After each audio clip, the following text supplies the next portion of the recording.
Hey, everybody. This is Addison Berry, and you're listening to the Osio Labs podcast, the show that explores the question, how can we create sustainable businesses that care for people and make the world a better place? On today's episode, I'm joined by my colleague, Ashley Jones. This is episode number 8, which is a book chat about The Gifts of Imperfection by Brené Brown.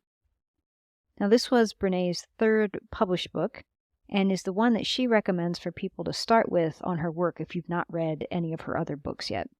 It's a book about embracing who we are versus who we think we're supposed to be. She calls it an invitation to the wholehearted revolution. In her words, choosing authenticity and worthiness is an absolute act of resistance. The book covers some of her earlier work on shame and her definitions of a wholehearted life before it dives into 10 guideposts to walk you through some important points to ponder and then act on.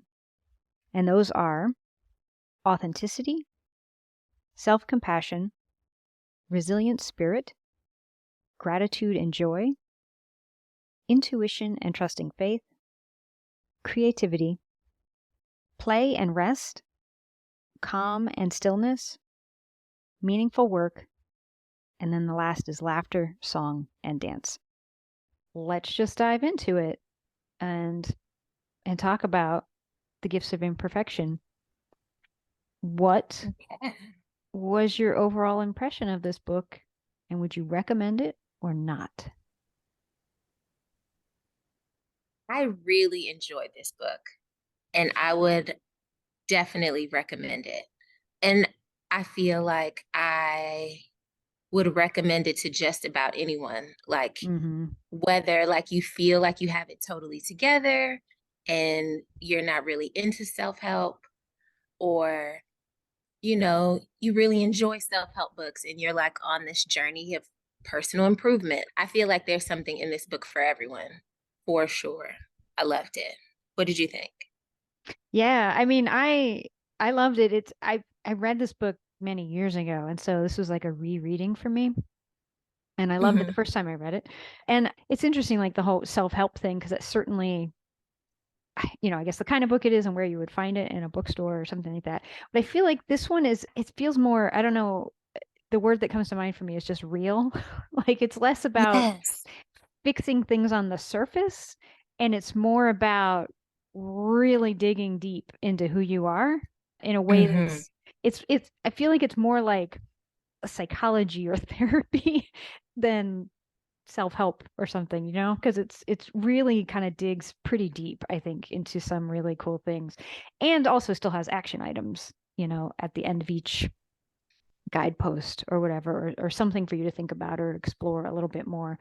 But yeah, I loved it, and it really, I feel like so much of the book really resonates for me. And in the years since I read it the first time, I have made a lot of changes in my life, and I have done a lot of work. And so it's really interesting to be like, yep, she's right.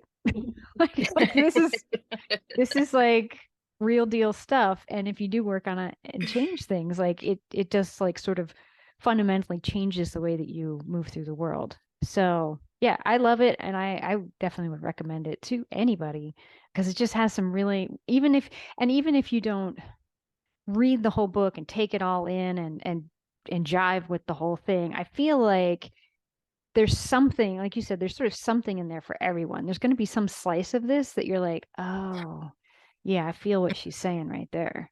Mm-hmm. Because she covers a lot of ground. I feel like in a short book. Like it's not that long, but it's like a lot of punches. Yes, agreed. And she makes it really anecdotal almost. Like it Mm-hmm. doesn't feel preachy or, finger pointy. She Mm-hmm. is talking to you about her experiences and what she's learned from these experiences, and like how she thinks about things and how she's learned from her. You know what I mean? Like, and how it could Mm-hmm. help you in the future. It doesn't I really liked it. I like her approach. And I will definitely be reading more of her books. This is my first one, Mm. um, from Mm-hmm. Brené Brown, but I see that she's done quite a bit. So Yeah, there are a lot of like stories and examples. A lot of them are from her life, but from other people too. And that, yeah, there's, I guess you get this sense of she's looked at this stuff a lot and she's learned a lot and she's sharing that with you. Yet she also doesn't Mm-hmm. have it all figured out yet. Like, Exactly. like she's Yeah. still bumping around in the dark too. And it's okay Mm-hmm. to bump around in the dark about this stuff. Yep. She even talks about when she slips into her old patterns and what she uses to get herself back on track. And it's like, Hmm. okay, so you don't ever just arrive. Cause I feel Right. like I feel like, I don't know if other people feel like this, but sometimes I'm just like, man, like, when can I just like get there? Like when can I just Hmm. be the thing? But I also understand that that is not the case, but it does feel nice to know that it's not the case, even for the people writing the books about it. Exactly. Yep. It's a Yeah. lifelong journey. Like it never, yeah, it never ends. You never check the box off and say, okay, I'm done with the work now. Right? Yeah, Yeah. And she's being pretty real about that. definitely. What was the biggest takeaway from this book for you? The biggest takeaway. I think my biggest takeaway was I guess that it's okay to still be working on the work. Like Hmm. there were different pieces of the book where she would introduce a guidepost and in my mind I would be like, what, I've worked on this. I Hmm. feel Totally. feel pretty good about this section, and she would go on and dig a little deeper and dig a little deeper. And then sure enough, something would resonate. And I would be like, ooh, okay, yep, I still have some ways to go with this one. Like I'm not quite where I thought I was. And that's okay. Like it's fine. And like you said, she gives these little action items at the end to help you progress in that work. And she just feels like you said, just so real. It made me feel like I was able to really connect with the material and connect with her and feel good about my journey also. Yeah. Yeah, I think my biggest takeaway was just that I am still on a journey and that is okay. Like it is Yeah. fine. Nice. Nice. Yeah. Yeah, I think I was trying to think back, and I know I took notes the first time I read this, but I couldn't figure out where they were. So, but the first time I read it, I think I was very much like, yeah, look at all these really good points that she has, and like, and that there's a way forward. Like she was putting words to things that I was feeling, Mm-hmm. and then sort of explaining what that, giving it context and then sort of like, and here's what you can do about it. And it was just like a little eye opening of, oh, you mean I don't have to just sit here and suffer, Right. you know? And it was like, what? And then this time reading it, it was interesting because I feel like the thing I took away from it was how much of our lives and the way that we're raised and the messages that we are given and the way we're taught our whole lives is so counter to a happy, healthy life. Because all of the things she's talking about in this book are things that we all experience, and our culture overall encourages these bad things, basically. Totally agree. And so it was just sort of like, oh yeah, everybody's resonating with this because, this is how we are taught to move through Mm-hmm. life. And that sucks. And so reading this time, I was like at the end I was kind of like, I'm a little bit sad mad right now. Like I'm sad that this is something that's everybody can relate to. And I'm a little bit mad that this is the way that we raise kids and live our and are taught to live our lives. So Mm-hmm. it was like an interesting reaction I had to it this time, or not reaction, but it's like the thoughts that were coming up for me. And I felt, but here she is. She's basically, the system's kind of screwed up and you're screwed up because of it. Here's what you can do to help yourself going forward. And and she definitely refers a number of times throughout the book too about parenting, and she's raising kids and also trying to work on this yourself, but then also trying not to pass this on to your kids, right? Right.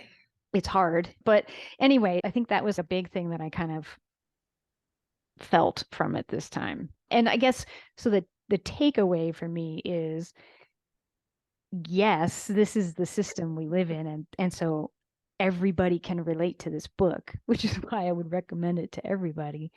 Yeah. And I really want to be part of trying to change that in the future. And the first step to helping change that for other people is you have to change it for yourself first, right? It's like, Totally. put the oxygen mask on first. And so it's like, all right, this work is great for me, and there's a lot of insights for me to work on, and this could help make this hopefully not be so needed in the future. you know No, I totally agree. I think this book also helps you recognize where you need the work, because some of the things that she brought up, like, I'm trying to think of a good example in the section where she talks about the need for certainty, and she was saying, like, when she realizes, when she starts asking the opinions of everybody else before she makes a decision, that she's feeling a little vulnerable. And I just never quite connected those two things, because I'm definitely somebody who likes to get consensus. So I didn't even know that that was a thing until she pointed it out. You know what I mean? Mm-hmm. So I think definitely, yes, you definitely have to work on yourself first, or put the oxygen mask on yourself before you can help everybody else. But like, you also kind of have to know you need the oxygen mask. Like, Right.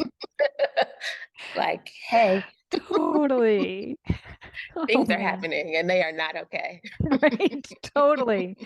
Yes. Yes. So much that. Yeah. Yeah. Yeah. And that's the thing, is like this book, you're reading along, like, da, da, da, and you're like, oh, I Yes. I see. had so Okay. many of those moments, like, oh, well, okay, that is okay. Got it. I didn't know that wasn't okay. Right. You're like, That's but now not. that you say it, I can see what you're talking about. Yeah, I'm like, I see why that doesn't quite make sense. Like, maybe that's not the way to go about this thing. Hmm. Uh-huh. Uh-huh. Got it. Yeah. Yeah. Yeah. Do you have any drawbacks or warnings about this book? Anything you didn't like? Honestly, not off the top of my head. I don't think I have any warnings or Mm-hmm. drawbacks, because she's not forcing anything down your throat. It doesn't feel abrasive or aggressive. You know what I mean? It's kind of like, take the pieces that fit and leave the pieces that don't. And I do feel like if you are a human, you probably can take something away from it, you know? Mm-hmm. Um, yeah, I don't know. What did you think? I think for me, it not a drawback or a thing I didn't like, but a tendency within myself is, so like we said, it's a short book. It's a pretty easy read in that way, but there's a lot of pieces to the puzzle. Right. And so what I do is I look at that as a challenge of, I have to do all of these things right now. Mm. It's like, so now I'm like in whack-a-mole. I'm like, I've got to get them all. And so I think just my personality type, I'm like, okay, let's make a list and let's do all the things. And so it's for me to step back and just be like you were saying, take the pieces away. What are the sort of biggest pieces or the most important things you're taking away? And you don't have to do every single thing. And it is a lifelong journey, and it is sort of a never-ending puzzle. So you can keep coming back. You don't have to do them all right now and get it right. Hmm. And there is no finish line with it. Hmm. So I think that just has to do with like different ways of looking at it or personality types and such like that. I don't think that it's the book itself that does that. Mm-hmm. But I definitely needed to take a deep breath. Like a lot of this is it's good, it's fine. So what are the pieces of this that you do want to think about more and just leave it at that? Because Mm-hmm. there's so many things. It's like every time you turn the page, you're like, oh, but wait, there's more. Yeah, definitely. Yeah. Yeah, I get that. And I guess I do have maybe not a warning in the sense that I was thinking about it before, Mm. but because it is a short book, I would just know that there's a lot in that short book. Like Hmm. don't just read through it in a day and move Right, on. yeah. Like take some notes. There's some good stuff in there. And you might have to reread it again. Like there are definitely parts that I had to go back through. So, maybe not a warning, but just like, friendly nudge if you pick Yeah. up the book. Heads Yeah. up. Heads up. Yeah. Yeah, agreed. Yeah, I didn't jam through it in a day. Sectioned it out and I was kind of thinking about it like, whoa, okay. Because, yeah, it's a lot of information. And if you read it all together, like, bam, in a couple of hours, I think it's too much information for your brain to hold on to. Yeah. I feel like you're less likely to be able to implement any of the changes or actions because Hmm. there's so much. Yeah. So this book is set up with guideposts. And do you have any in particular that stood out to you? Yes. So I would say the ones that stood out to me, like you need to work on that more, definitely the self-compassion and perfectionism Hmm. piece. I don't think I quite realized. Well, I mean, I think I've kind of always known that I can be a little bit of a perfectionist. But then when she started talking about like the life paralysis and how all of that can really hinder you in just moving forward in life because you're so conscious of each step and not wanting to make a mistake and not wanting to fail and not wanting to, be perceived a certain way. That really resonated really deeply. So Hmm. definitely that one. And the creativity one also. She says in the book, if you want to make meaning, you must make art. And when you make creating a priority, everything is better. And I was just like, man, that is true. Like, Hmm. I feel the most like myself when I get to just be freely creative. And you have to make space for that. Like, it's not a thing where you can continuously just put it off or you'll never do it. Like, you have to make time for it. And she talked about making time to do art with her kids and how important that is for her and her kids. And I was just like, man, that's definitely a piece that I feel that I know, like I tell myself all the time, I want to write more, I want to paint more, I want to, you know, but it just really highlighted the fact that I have not made time for it and I should because there are benefits outside of it just, making a pretty painting. There are Right. really some internal intrinsic benefits there that I am missing out on. And then letting go of control, that one. Yeah. And trying to be um cool. yeah. And like I don't think I realized just how in control of myself I am. I feel like I'm a pretty go with the flow kind of person. But she kind of gave a little snippet about somebody who never really danced. And even when tapping their foot, they noticed and stopped and felt really embarrassed. And I'm not quite that bad. I don't mind tapping my foot. And she talked about how dancing is this very vulnerable, freeing thing. And I was just like, oh my gosh, I don't dance. You know, I don't Mm. I don't do that unless there's a setting where like everyone is dancing, but I'm not gonna just, dance in the middle of the living room. And I'm like, why not? But I think Mm. it's that whole control thing and like not wanting to not wanting to look too silly, like not wanting to do the dance move wrong. You know what I mean? Yeah. Um, so Yeah, I would definitely say those three like stood out the most for me. Like, whew. Yeah. Um, not so loud. That's kind of how I felt. Like, Yeah. stop yelling at me. Don't you be calling me out like that. Right? Yeah. Yeah, Yeah. those were definitely my three. What were Awesome. yours? So the two that stood out to me in particular, one was authenticity. And authenticity is something I actively work on because it's a core value for me. And so it's super, super important in my life. And so I've been working on authenticity for a long time.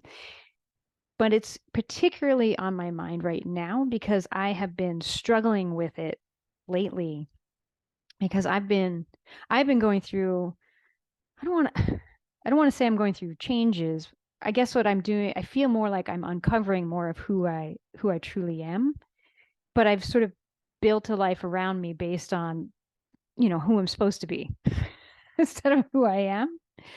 I totally get it. And and so I'm struggling with sharing this like who I truly am in this world of who I'm supposed to be. And so I'm having this authenticity struggle and being like, wow, this is so cool. I'm very excited and happy internally, but it's not meshing with my external world 100% because I'm fearful of rejection of who I truly am kind of a thing. So anyway, that one stood out to me because it's a struggle I feel like I'm very much in the middle of right now. And it was just a good reminder as to why it's so important to me and that I need to keep doing it anyway. Yeah. And Mm-hmm. then the other one for me was meaningful work. Um, Mm. because I've been doing a lot of like in the meaningful work section, she has this whole thing about slash, like being an accountant slash painter or whatever. Like Yeah. people have these mixes and blends of who they are and the things that they do. And I've been doing quite a lot of that actually. I'm writing a novel. I've started doing a bunch of visual artwork with linocut and things like that. I'm exploring a lot of things and so I'm doing all of that stuff and so I'm in that kind of trying to find meaningful work, but in particular I'm also I really want to figure out how to make my day job, this job, more meaningful in that same way. Like she talks about in Yeah. there that you don't need that necessarily in your life, but I want that. That's like the dream. Right. And so, I mean, and this podcast is even a part of that for me, right? The podcast is like because I just feel drawn to these conversations and I think this is super important and interesting stuff. And I want to do more of that, you know? Yeah. And so her whole guidepost on meaningful work really hit home for me of like, oh, yeah, it's important to feel like you're getting up in the morning. And whether it's the paid work you're doing or it's something else, but like there's something that is that is joyful and meaningful to you that you're heading into. Right. And like making that more and more a part of my life is I think that's an important thing for me to really work on. And so it was like a little bit of a poke in the butt, be like, no, yeah, really, really, you need to keep going with that, do that thing and figure it out. And don't just be like, oh, whatever, man. Like, as long as I'm paying the bills, who cares? Yeah. So I would say Mhm. those are the two Totally. for me. Yeah, But that meaningful work one that resonated with me too, those slashes. Cause mm-hmm. it's like, yes and yes.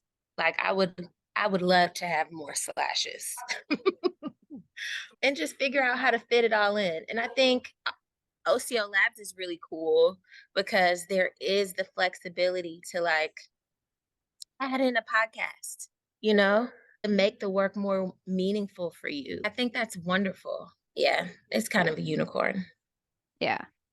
I mean, and Mm. ideally we make it more meaningful for everyone, but also, Yeah, everyone on the team has different things that are meaningful to them. And so, exactly. right, it's a matter of us sort of figuring out what all those things are and what we can and cannot do sort of within the boundaries of what we have. I just feel like And it was like one of the quotes in the book, she was quoting from somebody else who said, "Don't ask what the world needs, ask what makes you come alive and go do it, because what the world needs is people who have come alive." Yeah. And I feel Yeah, like I remember that one. I would really like our company to be that too, Yeah. right? Like each of us individually need to just do that in our lives. But how cool would it be to have a company that helps us come alive and can be that in the world? I don't know, such a cool concept to me. And I'm like, how do we do that? Let's do that. It is. And I feel like we are doing that actively or trying to find the way to do it. You Mm-hmm. know, we have these avenues for personal projects and spending time to work on something that is meaningful to you and just coming off of this retreat and trying to make our collective work mean more to us collectively. Like I definitely feel like we're on a path for sure. Yeah. Yeah. Yeah. Yeah. Well, we should probably wrap this up. Do you have any last thoughts about the gifts of imperfection? I could talk about these 10 guideposts forever, but Yeah. it's definitely a really wonderful book. I enjoyed it a lot. I'm glad you put it on the list because I don't know if I would have found it, but thank you. Awesome. Yeah, you're welcome. Yeah. I just love I love the idea of imperfection being kind of the goal in a Yeah. lot of And ways, you like know? looking at it as a gift. Yeah, Hmm. totally. Yeah. So I think Hmm. we all need a little bit of space and grace with that for sure. So 1000%. awesome. Well, thanks. Thanks for reading the book. Thanks for talking about it. And Of I course. we will we'll definitely be doing a little bit more Brené Brown. I think our next podcast will be yet another. We'll have a twofer on Brené Brown, I guess. Um, Ah, nice. she's got good things to say. So, She does. Yeah, I'm a fan. She got me. all right. Well, I will talk to you on the next podcast then, because I think that one's going to be a whole team podcast. So that'll be the first time we have everybody in the company on the podcast at the same time. Ooh, nice. Yeah. That'll be a fun one. Hey, so thanks for listening, and let us know if you have questions, comments, or suggestions for what you'd like to hear more about. You can find all of the various ways to reach us on our website at osiolabs.com. That's OSIOLABS.com. Also, please make sure to subscribe to the podcast on your podcast provider of choice. We'll catch you on the next episode.